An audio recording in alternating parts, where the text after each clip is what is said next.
Nos últimos 20 anos, um velho conhecido do mundo dos negócios internacionais decidiu estender seus tentáculos até um continente de vastas riquezas e necessidades crônicas de infraestrutura. Sim, estamos falando da China, aquele aluno aplicado da globalização, que de forma nada modesta se tornou o maior parceiro comercial da África. E claro, uma fonte inesgotável de dinheiro, obras e, quem sabe, algumas cláusulas miúdas no contrato. Apenas em 2024, Pequim, também conhecida como Mãe das Obras, despejou nada menos que 51 bilhões de dólares em acordos de infraestrutura. Mas, o que exatamente move essa avalanche de concreto e capital? Seria pura filantropia? Spoiler: não. A resposta envolve uma combinação explosiva de fome. Não por comida, mas por minérios, petróleo e tudo que brilha. Sede de novos mercados e, claro, aquele velho desejo de projetar poder no tabuleiro geopolítico global. O impacto, meus caros, é transformador. Mas como diria aquele tio desconfiado no churrasco, nada nessa vida vem sem uma pegadinha. A pergunta que paira no ar é: isso tudo trará prosperidade genuína ou uma conta salgada no futuro? E com essa dúvida pairando como nuvem de tempestade, embarcamos agora numa viagem pelos 10 maiores megaprojetos chineses na África. Prepare-se, porque a escala é tão grande que dá tontura só de ouvir. 16º lugar, a hidrelétrica submersa na Costa do Marfim. Uma barragem tão colossal que faz qualquer chuveiro elétrico se sentir insignificante. Com capacidade de 275 mil árvores, essa belezura abastece 200 mil lares. Preço? Módicos 572 milhões de dólares. 85% gentilmente emprestados pelo Exim Bank da China, aquele que nunca diz não. Desde que você assine aqui, aqui e aqui. Quem botou a mão na massa foi a Sinohydro, que encarou terrenos traiçoeiros e chuvas suficientes para molhar até o humor do engenheiro mais otimista. Agora, a Costa do Marfim deixou de ser refém da energia dos vizinhos. Uma vitória. Se você não perguntar sobre a dívida. 9º lugar. O terminal de contêineres de Walvis Bay, na Namíbia, também conhecido como Faça Caber Mais Coisas Aqui. Custou 300 milhões de dólares e foi entregue pela China Harbour Engineering, que basicamente dragou o mar, roubou 40 hectares da água e construiu um pier que poderia servir de pista de pouso, se alguém quisesse. A capacidade saltou de 350 mil para 750 mil TEUs, traduzindo, mais container do que qualquer ser humano deveria tentar imaginar. Alinhados, eles dariam para ir de Nova York a Los Angeles e voltar 2 vezes. Esse porto agora é um hub que conecta a Namíbia aos vizinhos sem litoral. Porque, sejamos sinceros, ser um país sem litoral não é nada sexy no comércio global. Pai do lugar. A nova capital administrativa do Egito. Um projeto tão megalomaníaco que faz Dubai parecer uma cidadezinha do interior. 45 bilhões de dólares para erguer do zero uma cidade de 700 km². Tem distritos governamentais, centros financeiros, parques maiores que o Central Park e sim, uma torre de 1 quilômetro de altura. Porque claro, tamanho é documento. Obra da China State Construction e da China Fortune Land, a cidade deve abrigar até 6,5 milhões de almas. Objetivo: desafogar o Cairo, que, sejamos honestos, já não cabe mais nenhum alfinete. 7º lugar. A hidrelétrica de Kakulo Cabaça, em Angola, também conhecida como o monstro do rio Kwanza. 2.172 MW de capacidade, mais que dobrando a geração de energia do país. Tudo pela bagatela de 4,5 bilhões de dólares. Quem constrói? O mesmo pessoal que fez a famigerada barragem das Três Gargantas na China.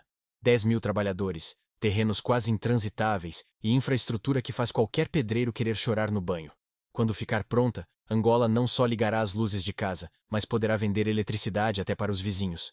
Pena que, no caminho, algumas vilas inteiras, elas simplesmente deixarão de existir sob toneladas de água.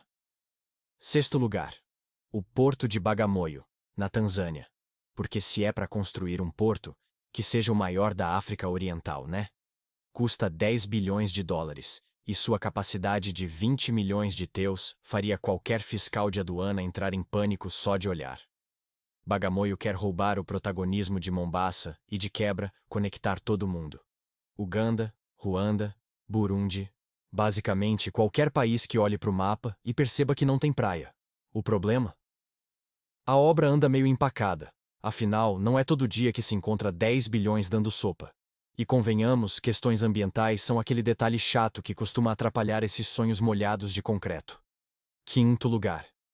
A ferrovia Lagos-Ibadan, na Nigéria. Porque andar de trem é chique, desde que ele não seja do século passado. Com 156 quilômetros, substitui uma linha colonial que parecia mais trilho de montanha-russa abandonada. Agora, são trens a 150 km/h, que encurtam uma viagem de horas para míseras 2. Custo: 1,5 bilhão de dólares. E é só o começo. O plano é estender isso até Kano, lá no norte, numa tentativa audaciosa de conectar o sul rico ao norte, nem tanto assim. Quarto lugar, a hidrelétrica de Mambila, também na Nigéria. E aqui a coisa fica grande de verdade. 3.050 MW de potência. Mais forte que a barragem Hoover do Ceciíua, com investimento de 5,8 bilhões de dólares. E claro, quem mais para tocar esse Titanic energético além da sempre presente Sinohydro? Se ficar pronta até 2030, e é um grande se, a barragem fornecerá energia para boa parte da Nigéria. Isso, claro, desde que o ecossistema local e algumas dezenas de comunidades não se importem muito em virar fundo de lago. Terceiro lugar, a ferrovia Addis Abeba-Djibouti, uma linha que basicamente disse adeus à falta de litoral da Etiópia. 756 quilômetros de trilhos elétricos, conectando o país ao porto de Djibouti, movendo carga e pessoas a 120 km/h. Antes, dias pela estrada. Agora, 12 horas de trem, com direito a ar-condicionado e, provavelmente, Wi-Fi intermitente. Impacto? PIB da Etiópia sobe 2,2% todo ano só com isso. Empregos, 20 mil. E a possibilidade de, finalmente, Etiópia e Djibouti não precisarem se tratar como primos distantes no almoço de domingo. Segundo lugar. A ponte Maputo-Katembe, em Moçambique. Ou como transformar balsas que atrasam sua vida em uma ponte digna de cartão postal. São 3 quilômetros de ponte suspensa, custando 785 milhões de dólares, que reduzem uma travessia de horas para poucos minutos. Capacidade: 1.500 veículos por hora. Finalmente, Katembe deixa de ser aquele bairro que parecia do outro lado do mundo para ser apenas do outro lado da ponte. Primeiro lugar, a ferrovia Nairobi-Mombasa, no Quênia, também chamada de Madaraka Express, ou, se preferir, o trem-bala de quem não tem trem-bala. 472 quilômetros que derrubaram o tempo de viagem de 10 para 4 horas. Custo? Uns módicos 3,2 bilhões de dólares, 90% financiados, adivinha, pela China. Mas não se engane, mais do que trens modernos, essa ferrovia é parte de algo muito maior. Uma rede de influência que vem sendo carinhosamente apelidada de a Nova Rota da Seda. Só que desta vez, sobre trilhos, concreto e toneladas de dívida externa. Do Saara às savanas, dos portos da Tanzânia aos desertos do Egito, uma coisa é certa. Os trilhões chineses estão redesenhando o mapa econômico e, claro, político da África. A pergunta que fica: quem sai mais fortalecido desse jogo? O continente africano? Ou aquele velho dragão do Oriente que não dá ponto sem nó? E você? Acha que é cooperação? Ou só uma hipoteca muito bem disfarçada? Favor dê seu like e, se puder, compartilhe com seus amigos.